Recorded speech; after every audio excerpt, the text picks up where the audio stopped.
from New York, welcome to the one and the only David Tennant.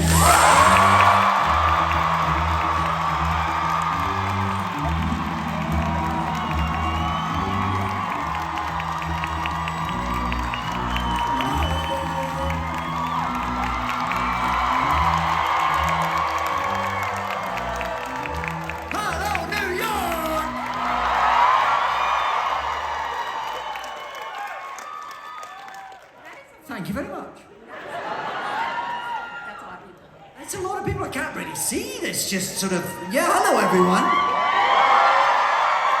Yeah, oh yeah. Oh, how nice. It is nice. Do you ever get used to this? How nice to be in New York with all you lovely people. What a treat. That's a lot of lovely faces. It is a lot lovely. I wish I could see them a bit more, but they all look, I'm getting a sense they're all lovely faces. Good energy. Lovely, lovely faces. Love you too!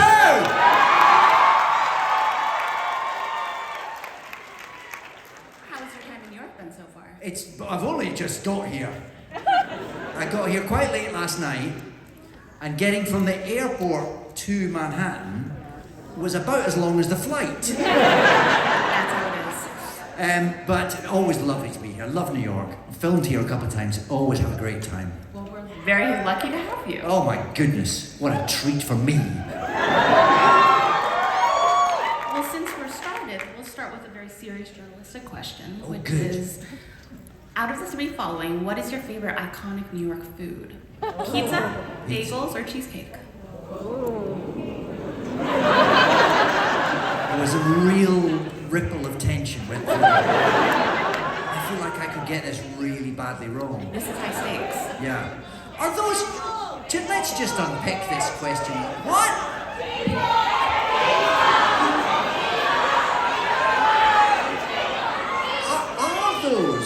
Are those three... Correct me. I'm happy to learn. Are those three foods, did they all originate in New York? Is that why we're saying that? No, it's New York style. New York style. Although I think bagels were invented here, right? Bagels were invented in New York? Am I right? Nobody knows. Nobody has a clue. Somebody is getting on Wikipedia right now. The pizza was invented in Italy though, right? Yeah. Yeah? Unless there's some little... No? No! Somebody say no! Drama. Pizza was invented in New York. What? New York pizza. It's already controversial. That's all I know. Okay, here's an admission. I don't know if I'm aware that pizza... Now don't jump down my throat. I'm not aware of what about a pizza that I would have in New York is different to a pizza. All right. Come on. What? Help me out, Tiffany. It's a thinner crust. It's a thinner crust. We have thin crusts in... That's what they say about bagels. The water. It's the water, what, in the dough?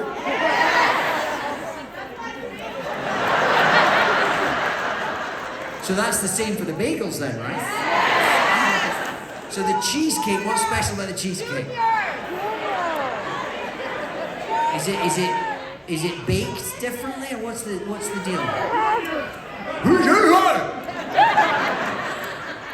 don't know about the cheesecake. It's a cheesecake. Is that what someone just shouted? We've established that already.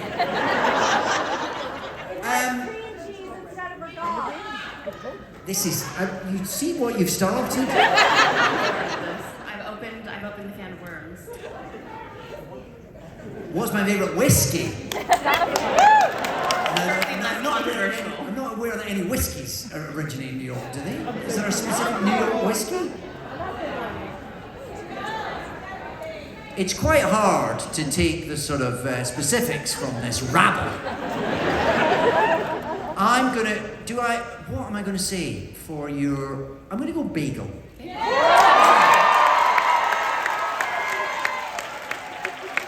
mean, I was always gonna disappoint 2/3.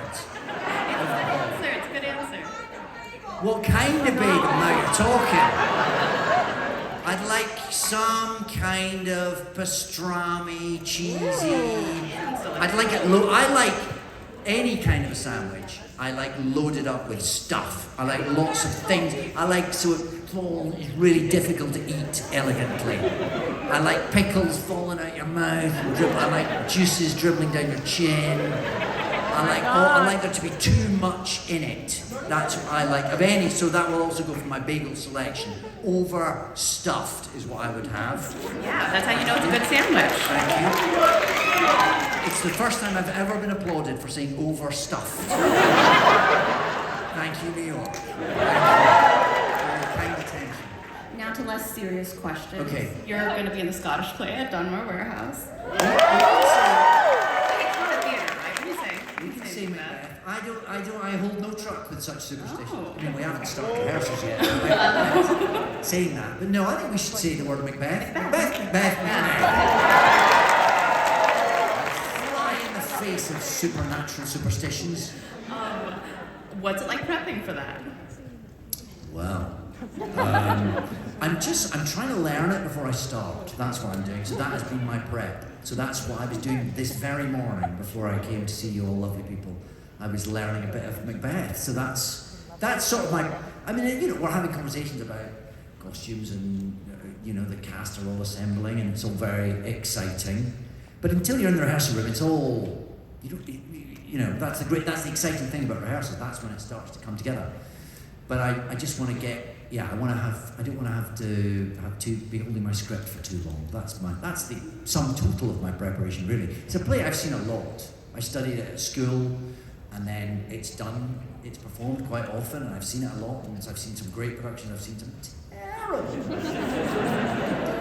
I think it's a play that often goes wrong in performance, because witches are hard to do on stage. Do you make them sort of like traditional witches with the hats and the cloaks, or do you do something a bit more modern and weird, or do you...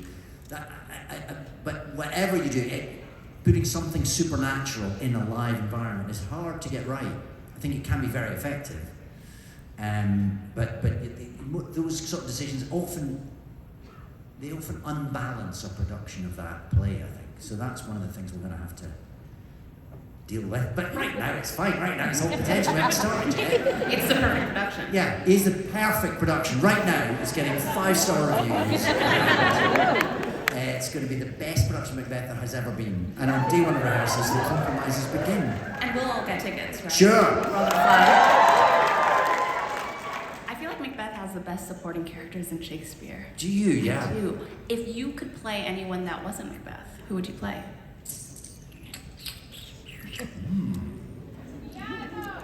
Iago is not in that play.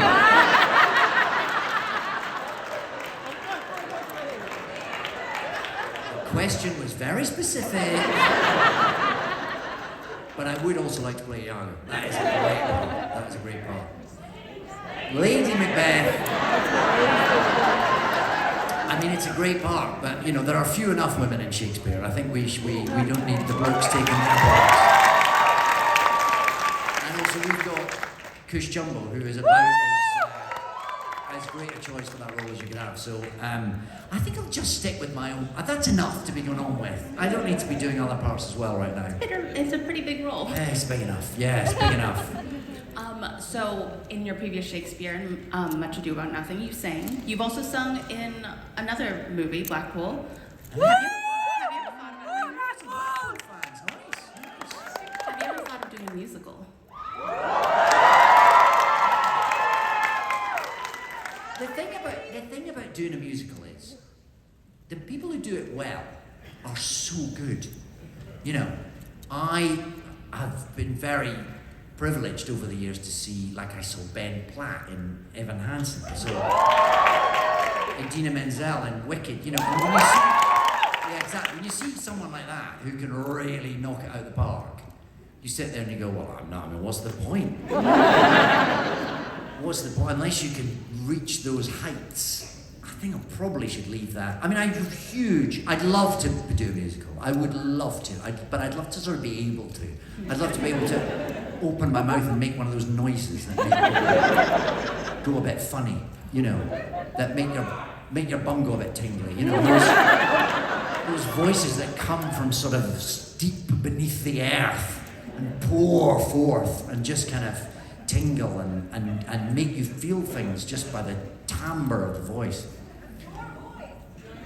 So yeah, it's not the same though, is it? So I'm sort of, listen, never say never. Because if you can do it, what a wonderful, wonderful thing. But, you know, I don't know, I just feel there's probably people who are better at it than me, so I should probably leave it to them. Stay in your lane, DT. Having said that, should the right thing come up, I'll be there!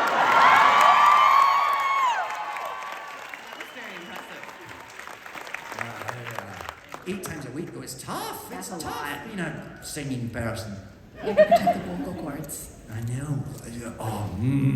Yeah. Friends I know who do it. You know, they sort of. It's a trial. It's sort of every morning. It's the first thing you go to your vocal cords and see what they're doing that day, because it's a lot. It's a real sort of workout. You know. Speaking of musical influences, fun fact for anyone who doesn't know, you got your last name from Neil Tennant. Mm-hmm. Neil Tennant. Yeah.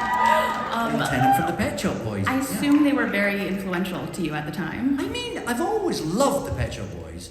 I've admired their music a lot. I love it. But that's not really why I chose the name. I chose the name because I was 16 years old and I was joining British Actors Equity, and I had to choose a name. I was David MacDonald, and there was one of them already. And that, as an actor, that's like your trademark, so you can't double up. It's not allowed. And I had to. And at 16, I thought, I don't know. How do you choose a name? And of course, there were family names, and my mum and dad didn't choose a family name. But because I was 16, I was like, oh, shut up. But then, of course, I had to come up with an alternative. So I just went to a music magazine. I went to a copy of Smash Hits, which was a British music magazine. Couple of Smash Hits fans, which, other fun fact, at one point was edited by Neil Tennant, who would go on to then be a Pet Shop Boy. You see? Full circle. But again, that was just a coincidence. So I looked through it and I was looking for names, and you had to write a little list of options on this little form from the Actors Union. And so, do you remember a band called Spear of Destiny? Yeah. Like 3 people. Their lead singer was called Kirk Brandon. So my first option was David Brandon. I thought that sounded like an actor's name. Strong, David Brandon. Oh, there obviously was one of them as well, because that got rejected. So my number 2 option was, I thought, Neil Tennant. I thought 2 syllables, that feels about right. A T on either end, I don't know, it sounded nice. So I put it down. So I am absolutely named after Neil Tennant of the Pet Shop Boys, but not particularly because I was a Pet Shop Boys fan, although also a Pet Shop Boys fan. But I could just as easily have been, I don't know, who else was around then? What year are we talking? Duran, I could have been David Duran. I could have been. Why did I not think of that? I could have been David Duran. I could have been David Le Bon. Who else are Aha? I could have been David Harkett. Well, that's a Morton Harkett reference. Who thought we'd have been going there today? Does anyone remember Morton Harkett? Yeah! He was a good-looking boy. Probably still is. I'm sure he still is. But I wasn't. I went Neil Tennant, David Tennant, and here we are. How do you like the name? I mean, when it first arrived, when it came back through the post with my union card, which was a hugely proud moment to get that through the post and think, yes, I've been accepted, I'm in. I'm inside, I'm part of the team. But I saw my new name, and of course it takes a lot of getting used to. I felt quite shy about it at first. To suddenly call yourself something else takes quite a lot of adjustment. And just saying it out loud a few times, you get used to it.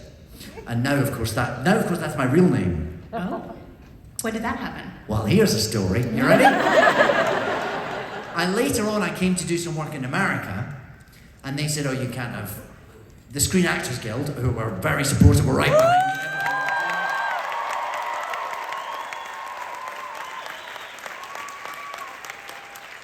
Thank goodness for them and all that they do and the power that they wield.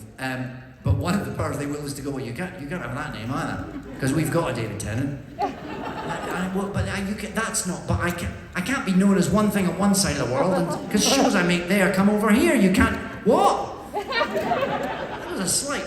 So I went back to Equity and went, but they want. And Equity went, don't worry, we'll have a word. We'll have a word. Our sister union. We're all friends together. We're all on the same team. So Equity went off and spoke to SAG and came back and went, no, you're going to have to change your name again. But I was already making Doctor Who, but then that would have been weird to change my name again. And then it turns out that if it's your legal name, then you don't have to change it. So I had to make it my legal name. And it was just at the time that I was adopting my son, and we were about to have my daughter, and we were about to get married, all at the same time. So we all changed our name all at once. That's amazing. So we all became... The four of us became tenants within a sort of 2-week period. Busy 2 weeks. Busy 2 weeks, yeah. Are there any staged fans here?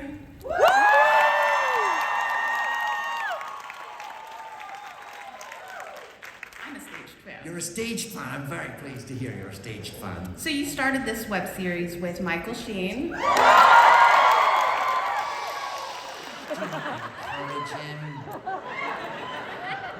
You started this at the beginning of the pandemic. What was it like navigating that time together? Like through your computers? Well, it was odd because, we were all kind of going, well, we just stay in now. I'd been filming a show in South Africa. I got out. I had a little bit of time off, so I came home. And then I was supposed to fly back to South Africa as the world was shutting down. And I was due to leave for the airport, and the Prime Minister of South Africa did a press conference, which I was watching online, and he went, we're rescinding all work permits, we're closing the borders. And I thought, I don't think I should be leaving. And I spoke to one of the producers on the phone. They went, no, we figured out if you leave now, by the time you're in the air, they have to let you land. We can be filming for months. I went, I don't think that's how this is going to work. I think let's take a breath. Tell you what, if that's still good tomorrow, then we'll reconsider. Anyway, that day, the shutters came down, and we were all in our house going, okay, well, now what do we do? And a producer I worked with, he's an old friend, a school friend of my wife's, in fact, and they've done lots of projects together, and we've done a couple together. Finn Glenn came up with this idea to make something about actors stuck in their house, not able to, as if they were going to rehearse a play. They were about to start rehearsing a play. Everyone had to go, let's rehearse the play over Zoom, and let's try and do a show over Zoom. So that was the idea. Then Finn found Simon Evans, who's a writer who got how to do that and who wrote these scripts. And I approached Michael and said, this idea's come to us. Obviously, it would be great if we could all do it together. And then suddenly, we were all on laptops making this show. And the first one we made just on spec, just to see if it would work. Because just watching people on Zoom screens, not necessarily the most thrilling television.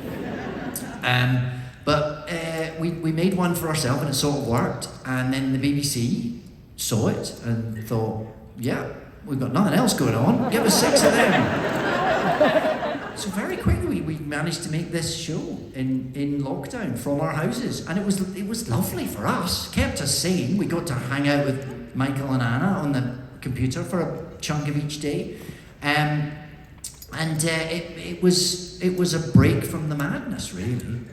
So I was very, very grateful for it, and hugely thrilled that people kind of responded to it. I think we were all working out what to do. There was quite a lot. People were finding ways of making things from their house, but a lot of it was reflecting a lot of the sort of panic and anxiety and disquiet that people were feeling. And actually ours wasn't. Ours was a bit sort of sillier, and it was still obviously acknowledging that we were all locked in our house, but from a slightly kind of a comedic point of view. which I think actually we all sort of needed. We all needed to kind of be a bit silly about it and go, this is weird and mad, but maybe we can laugh about it. So it was a huge tonic for us, and then a thrill that people liked it. And then we ended up doing 3 versions. I mean, the last one we were sort of out of lockdown, but we kind of managed to kind of tell that story as well. What was it like for 3rd season? You like left your laptops, you went Yes. on location. What was it like bringing that chaos into the world? It was still all very sort of handmade. So it was just us and one, we did have 2 crew members. That was it. So it was still us kind of figuring out how to do it ourselves. So it still had a very handmade feel. But lovely as well to get to be, again, kind of in the same room, in the same space as other human beings. Wasn't it a weird time? Weird thinking back now, isn't it? Here we all are. Hopefully not catching too many diseases off each other, or hopefully now at least our bodies are able to cope with it in a way that once they couldn't. So it's we all it was a weird time, weird time. But thankfully we're all still here. Thankfully. Apart from acting, you also narrate audiobooks, notably the How to Train Your Dragon series. The How to Train Your Dragon series, yes. I love how you do the different voices. How do you develop the voices for each character? Well, I started doing How to Train Your Dragon books long before they were films that we won't be talking about today. Long before that. They were these wonderful books by this author called Cressida Cowell. I think I did the first one 20 years ago, the first book. I know, 20 years. I'm so, because I'm impossibly young still. I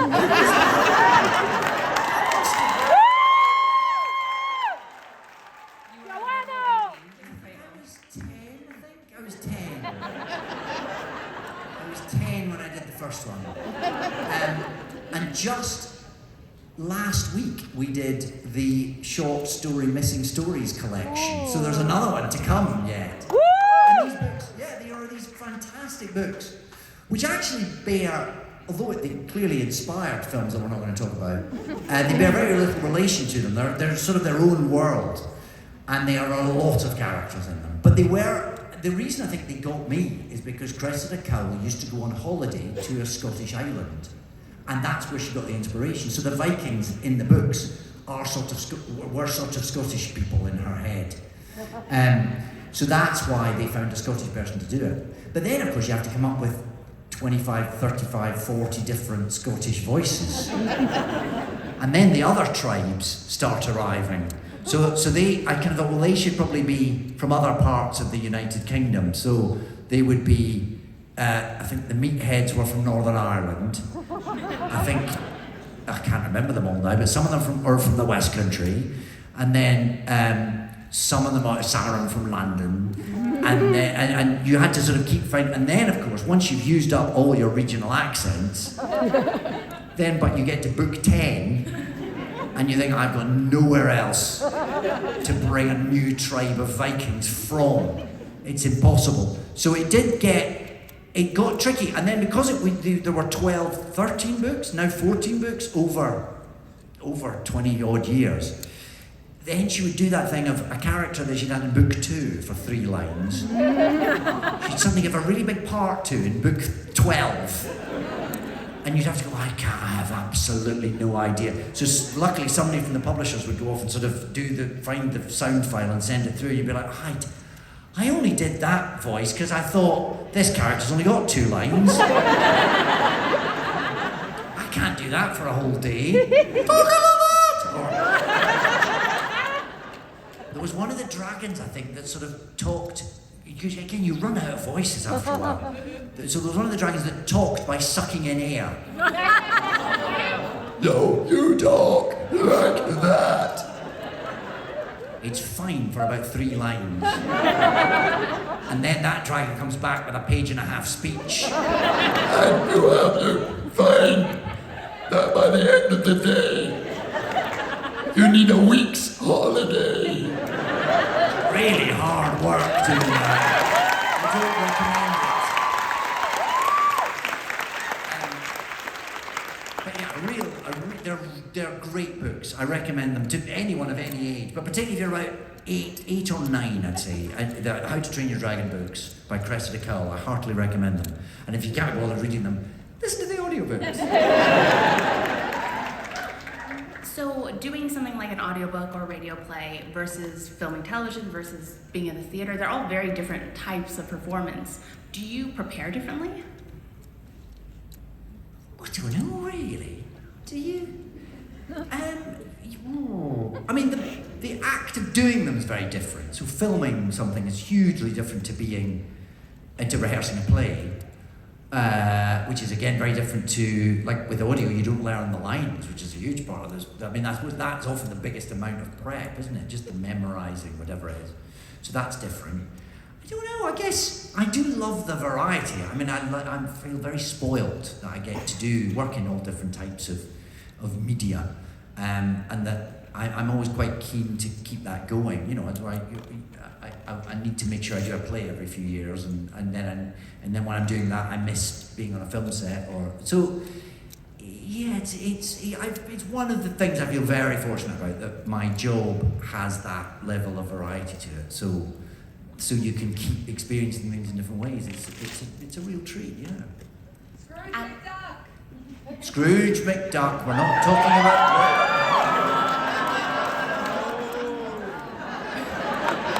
Come on, Sag.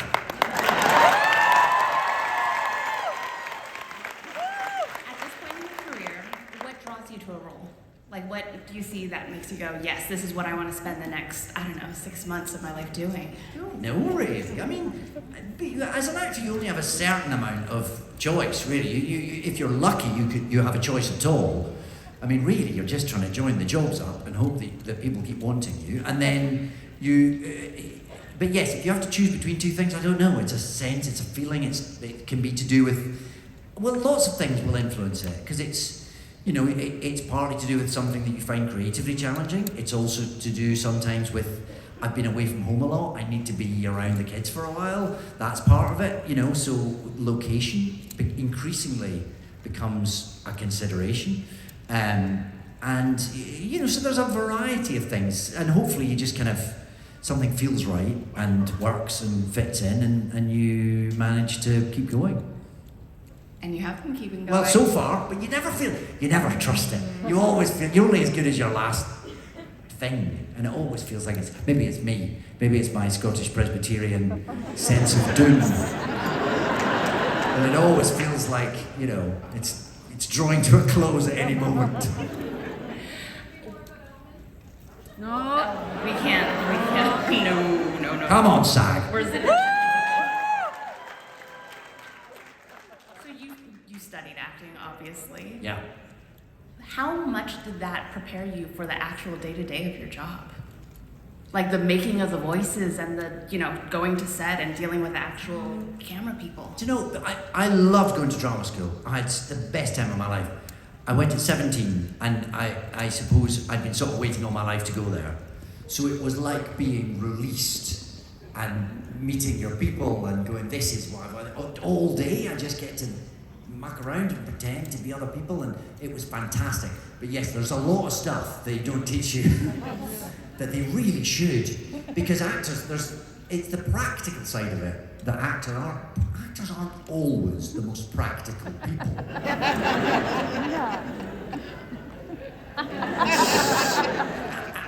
and yet suddenly you have to, because you are a freelancer, which means you've got to deal with things like tax returns. That's what they should teach you at drama school. A number of actors that get into trouble with the Inland Revenue, or the IRS as you would call it, because all that stuff's hard.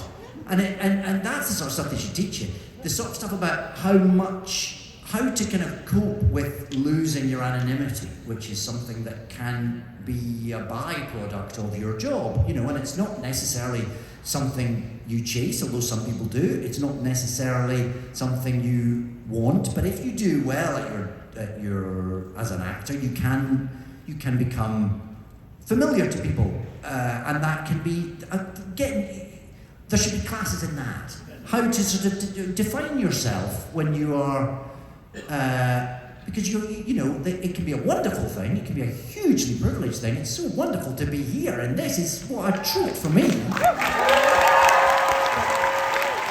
But it can take a bit of getting used to, and it can take a bit of management. In terms of how you kind of position that in your own brain, how you make that a healthy transition rather than something that sends you down a slightly wonky, ego-driven path, perchance, possibly. And losing anonymity can be scary. So they should teach that at drama school too. They don't teach you that either. So there are wonderful things about that training, and there are lots of things that it does prepare you for, and lots of things that it doesn't. But maybe that's. I'm sure that's true of any profession, and you sort of learn on the job, don't you? Anything that you kind of, and lots of people don't go to drama school. It was really essential for me, and I was very fortunate to go. I went to the Royal Scottish Academy of Music and Drama, now known as the Royal Conservatoire of Scotland. It's got posh since I left. And there's been lots of very wonderful actors who you would know from all sorts of shows, which we won't be talking about. But there's an actor called Ncuti Gatwa who went there, and he's so I had a wonderful time, and it's a great thing, and I would heartily recommend it. But it doesn't prepare you for everything. Do you feel like your job has changed a lot over the years? Like the actual practice of it? Well, that's a really interesting question. I don't know, probably. I mean, obviously, I suppose rehearsing a play is the same. But if I don't know. Obviously, our industry has changed, and the way the industry sort of the stuff that it makes and how it transmits that stuff has changed, which is why there have recently been some industrial action to try and make sure that the way people are remunerated for that is reflected.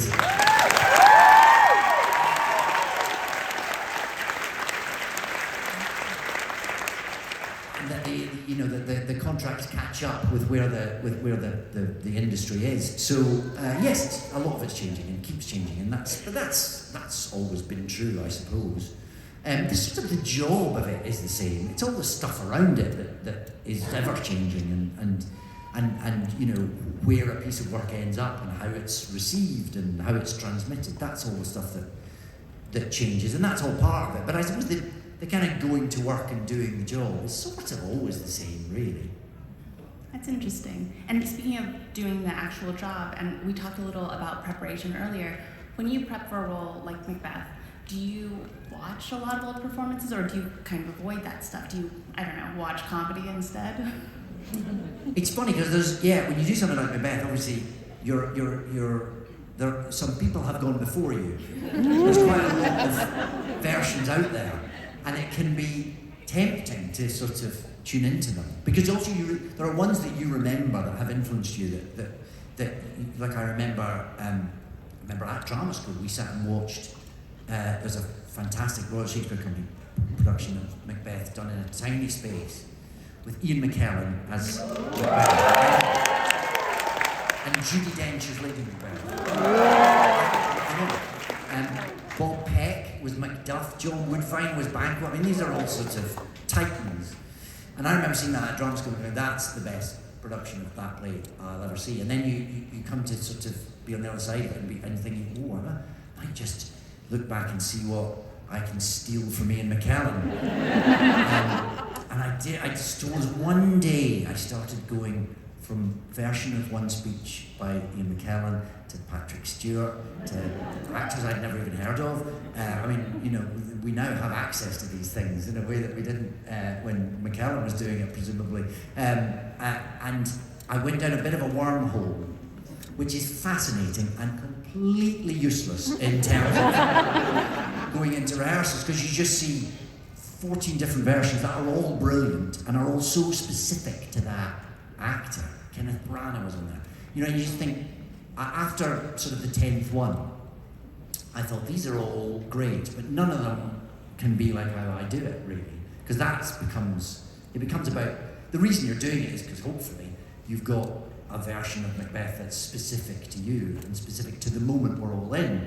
Because these plays, were written 400 years ago, but these exist in the moment they're being performed. And one of the things that makes Shakespeare, I think, tenacious and that he has his plays are still being performed as much now as they ever have been, if not more, is that they find, he had an understanding of what it is to be a human. That whenever you place one of those plays, things come out of them anew, things sing out, and whatever's happening in the world in that moment, whatever's happening in your life in that moment, the play will sort of pull you in interesting directions, and you'll find nuances and flavours, and even within the run of a play like that, the meaning will change and evolve and develop, and that's so it whilst it's the curiosity of going into all the old versions and figuring out whether Gielgud put a stress on that word or the next word. It's fascinating from a sort of slightly Shakespeare sort of geek point of view, which I can very much get on board with. But it doesn't help you probably in the rehearsal room. So yes, I have done a bit of that, but I shouldn't have done, and I won't do it again. Won't do it again. I won't do it again. Yeah, I know. I was about to do Richard II years ago. And Ben Whishaw was doing a production of it, and I watched that. That was very stupid. I shouldn't have done that because he's really good. He's really, really good. He is really good. So all that did was make me think, So yeah, it's not a good idea. It's interesting how you're talking about kind of live performance and it's in the moment. Do you ever feel like the audience response changes over a run due to like what's happening in the world? I think it definitely can do. Yeah, it definitely can do. I remember David Warner, the late great David Warner, was a fantastic actor, and a wonderful Shakespearean actor, and he was a very famous Hamlet back in the 60s. And I remember talking to him about it. He was a very young man when he did it, and it sort of changed the way people sort of. He would say very candidly. He'd say some of the critics hated me because he was so untraditional. He was so of the moment, and it became a rather a sensation. And people would queue around the block to see the student. I think the student Hamlet is what it became known as, because he was young and funky and idiosyncratic, and he came from a sort of a new wave of actors who were coming through at the time, and he spoke Shakespeare as it occurred to him, rather than being too deferential to what had gone before. And he said that there's it's called the eggshell, it's often known as the eggshell speech, because when he witnesses an army going to war for over an eggshell, and he said that when he did that, it was only about the Vietnam War, because that was when he was performing it, and that's every night it became about that.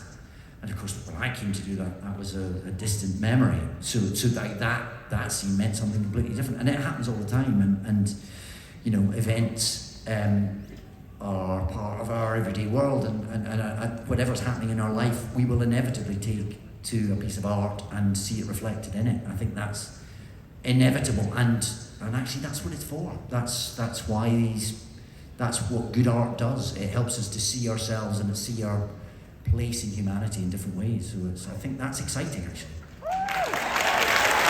That's a wonderful answer. Speaking of theatre, have you seen anything good lately? What's on in the theatre right now? What have I seen lately? I saw a play that's name I've instantly forgotten. So I won't say that because that'll be embarrassing. No, I've seen lots of good stuff. There's a lot of good. I never see as much as I want to, because I've got kids, and you know, it's always a bit of a faff to get the babysitters and to work it all out. But I do try and go as much as I possibly can. I don't think I'm going to get to go and see anything in New York while I'm here, which is sad, because I love a trip to Broadway, baby, Broadway, baby. But not this time, I don't think. No, but there's lots of good stuff on. Come to London, see a play, come on. See Macbeth. Yeah. So, Would you buy? What? Oh, you don't want me to write a book? yeah! It'd be so Nah. And isn't it like homework? You know, okay, I've got to write a book. I've got to write a book now. And you just, oh my God, look at it. Whoa, I've got to write a book. Who did? Job from the Bible?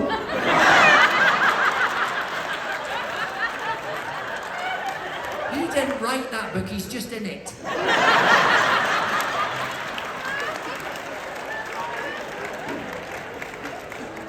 don't know, who wrote the book of Job? Do we know? Any biblical scholars? Any biblical scholars can tell us who wrote the book of Job? Do we know who wrote the book of Job? There's a question we didn't think we'd be asking at New York Comic Con. Someone's looking at Wikipedia now. Somebody's looking it up. Well, you haven't written a book, but you have run a podcast. You were on the other side of the table then. You were doing the interviews. What was that like? It was kind of, I mean, it was nice to be doing a job that wasn't your job, if that makes sense. Because I'm not a journalist and I have no aspirations to be, it was fun to just be, I mean, a lot of the people I interviewed for my podcast I knew quite well. So it was cheating to an extent. It was just sort of hanging out with a mate. But some of them weren't. Some people, particularly as we went on in the run and then the second lot we did, which was during lockdown, so I was meeting people sometimes remotely for the first and only time. But it was a real pleasure, actually. I really liked it. I wish I could have. I used to really over-prepare because I was so terrified, particularly people I didn't know, that it would sort of grind to a halt. So I would have sort of pages of questions that I would get to. And really, the best ones were when you sort of abandoned them. But it's a really good journalist really knows how to get under someone's skin. That's not me. But I did enjoy sort of hanging out with people that I thought were great. I loved it. I had a really good time, and there's always an intention to do some more, I think. Without any actual plans to. But I think, there's a couple of people that we might do and might get involved, and George is very keen to return the tables in an episode as well. So we'll see if we manage to get to that. I hope we do. But it was fun. It was fun. But I sort of did a podcast just before everyone had a podcast. And now I sort of wonder if it's a slightly crowded market these days. But what? Someone said something. I don't know.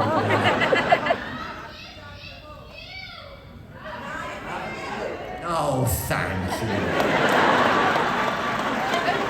You definitely have listeners here. Yes, well, thank you all. And if we do some more, please download and tell your friends. Do you have any dream guests or types of guests? Ooh, dream guests. Dream guests. I mean, there's loads, aren't there?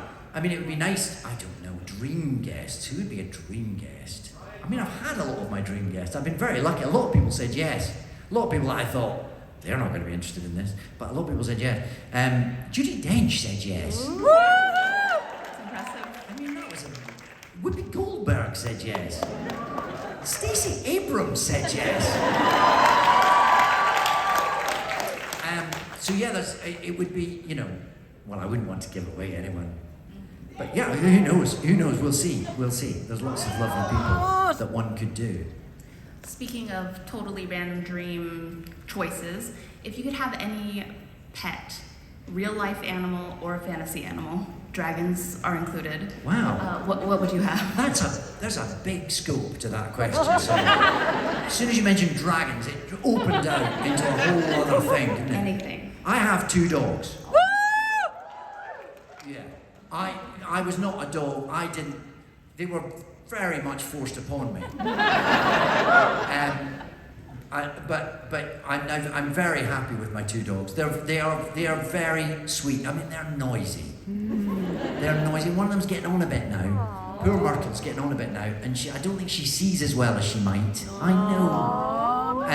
So we've now got young Bernard, who's who makes up for all the energy she doesn't quite have anymore by running around in really fast circles and making her very overexcited. She barks a lot now. I think if she can't quite see, she'll just bark at it. But they're very sweet, and I wouldn't trade them for anything else. I don't. That's amazing. Not even the dragon. Don't tell them, because I've always been slightly sort of, not mine. They're not. It's not. I didn't want the dogs. I've always sort of gone for that. But now I quite like them. That's very sweet.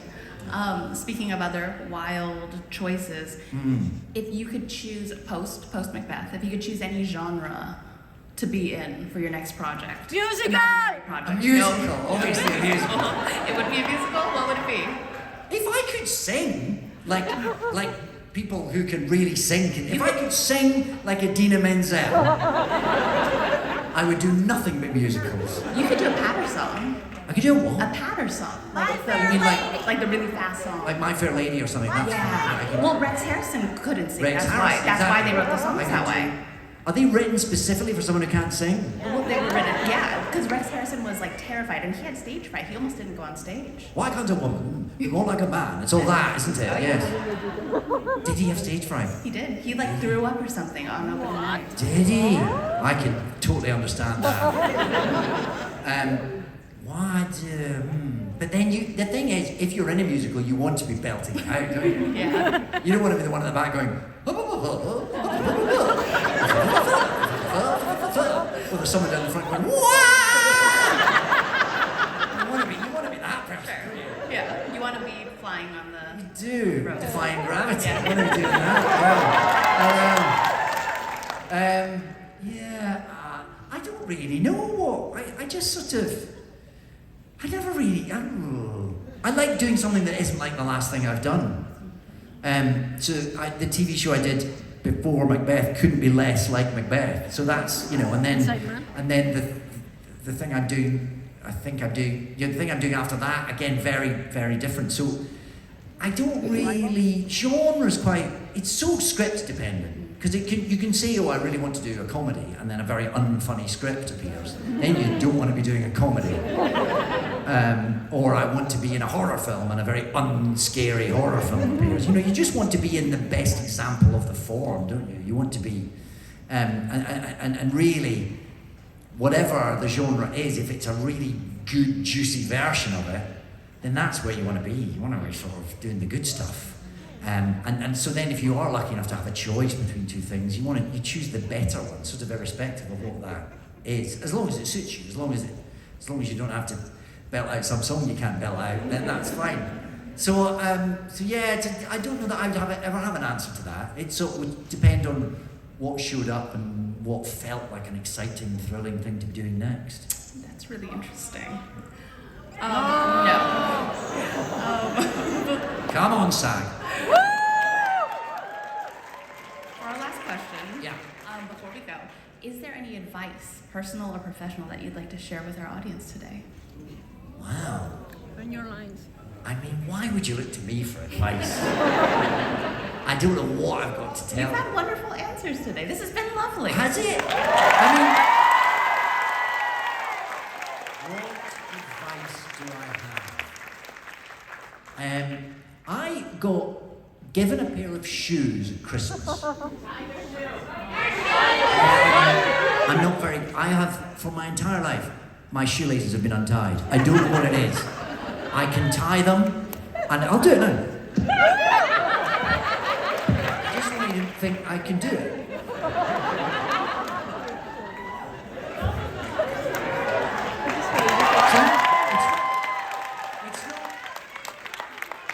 It's not a problem to me. Double knots are annoying though, aren't they? But then you can't undo them. You can't undo them. What were we talking about? Advice. I got given these shoes for Christmas. These are not shoes I would have ever thought. This is not an advert. This is not an ad. Not an advert. You know that thing with people have on social media where they say not an ad. Hashtag not ad. These shoes are really comfortable. That's my advice. That's good advice. They're really comfortable. I don't have anything profound. I really don't have anything profound to advise. That was pretty profound. Good shoes. Yeah, good shoes, but the good shoes do make a difference. They really do make a difference.